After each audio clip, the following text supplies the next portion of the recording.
Well, today is December 14th.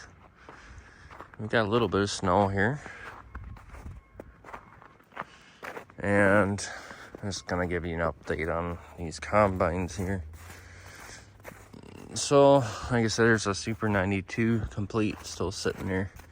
And the old 760 where I parked it a year and a half ago. I haven't started this combine since January of last year, and the reason why I don't want to mess with it is because I want to keep the engine from throwing a rod, and so I can move it if I have to. Otherwise, I'll have to tow it, which is going to be a pain in the butt. But next year, I think we're going to move it. Where? I don't know yet. We'd like to get it out of here, so it's sitting right by the house, but I think that tree might fall on it. But yeah, we retired this combine, like I said, it's been longer. It's sat 22 years, and we had to start it up and drive it home because we sold the place where it was sitting inside. Otherwise, it would have been still sitting there, and we wouldn't have messed with it. But we retired it because lack of parts, just old. It's an 81. You see parts missing. You see that's never good on the rethrashing on a Massey. These things are, it's shot. Half of the stuff is gone. The chopper thing, spreader's gone. Tires are shot. We put them on there many years ago, but I put it like that so the water wouldn't get in the motor, but it probably will on the top from sitting outside.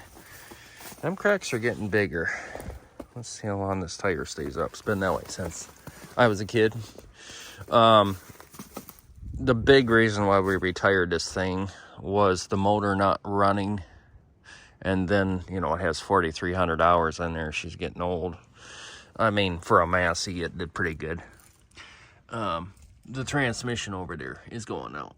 And the axles were bad, and then the grain pan rusted out. So on a Massey, when the grain pan rusted out, it's not worth it. And then the walkers are all bent to hell and out of time. And then if these aren't even lined right, and they're all bent and wrecked to hell. So, and it's been sitting out for 2.5, 3 years now, so it's no good. The belts are coming apart from being ran and sitting too long. We've always had trouble with that variable belt, and just lots of trouble with this one. The 860 we had V8 Perkins, we had no problems with that one. That one had like almost 6,000 hours and it worked pretty good. It was just pretty wore out. It was a full drive one, had a big, huge, beefy tires in the back, and this is only 6-cylinder we had. We had a 750 at the time, but this one here, I put that electric pump on to get it back home, but we'd have a shut-off thing. Every time we shut it off, the motor, we'd have to shut the fuel off because it would leak back down here and then it wouldn't start. When you work out combining, you have a tank sheet start sucking air, and then the engine wide open, that would die.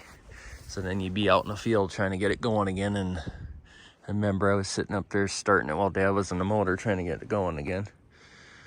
But like I said, this thing, we gave up on it many years ago, and then we just took parts off of it, and it sat in the front of the machine shed for 22 years. And I never pumped the tires up there, up like when I drove them here. They, tires are going to be probably going to hell now from sitting out in the weather, but it's been kind of cracking like that for a while. But I don't know if Dad wants to sell this or not. I know the motor is still good in there, just I don't want to blow it up because it's pushing fuel and oil, and that's not good for any motor. I drained it out, put new motor oil in it so it don't sit in there all winter with it. Like I said, I haven't started it. I don't plan to mess with it anyway. It's a nice day. I could have did it today. It's like 40, but I'd have to re-bleed all the injection. The mice have been in here because we put poison. Looks like they've been spreading it around. But yeah, here's the hours. I know some people say that's pretty low hours. Well, I don't know for this machine. I think that's good enough. I think she's did a good job. I don't think he paid very much, my dad, for this. I think this is the one he bought from high school. It's got the 6-cylinder 354 in there, turbo. It's a pretty good motor if you can get it to run. When it runs actually pretty beautiful, to be honest. Here's that Dodge truck. She locked up the motor.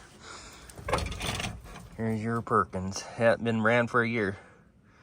I highly doubt it's seized, but I'm hoping water don't get down in there into the...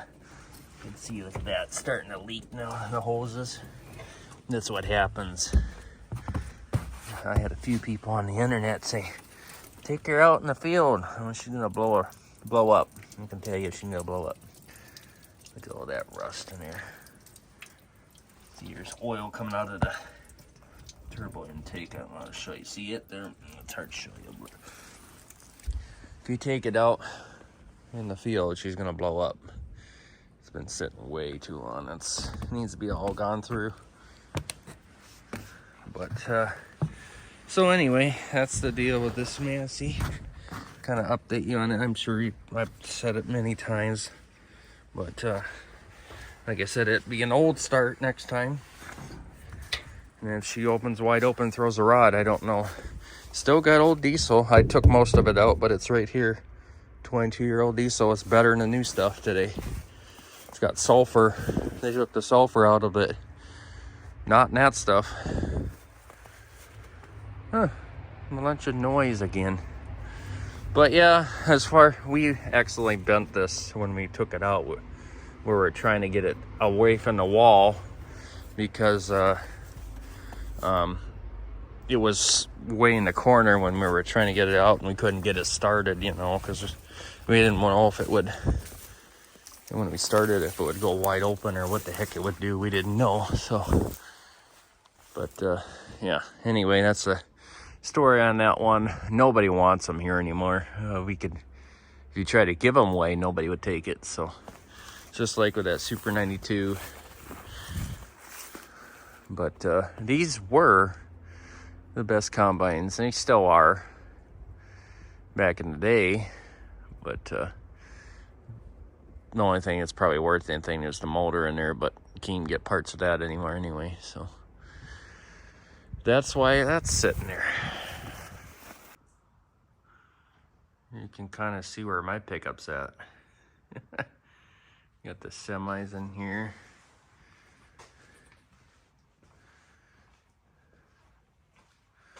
F600s in the corner. 544G.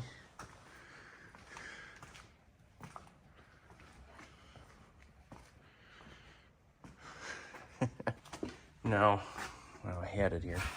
It's gone now. I had starting fluid laying there for this thing. And that's where she's gonna sit for the winter. I don't think she's getting out of here. So if I want to get in there and get my batteries pulled for the winter, I could do it right now, actually. Probably what I should do. It's a nice day. It's in the 40s. I've had pretty darn good luck. So I'm gonna take that battery out and that one for the winter. And that's where she's gonna sit. I mean, I could start it from here, but I still can't get in there. So I might disconnect the batteries here. Probably just let them sit in there. And then they'll go to hell for the winter and we'll be good.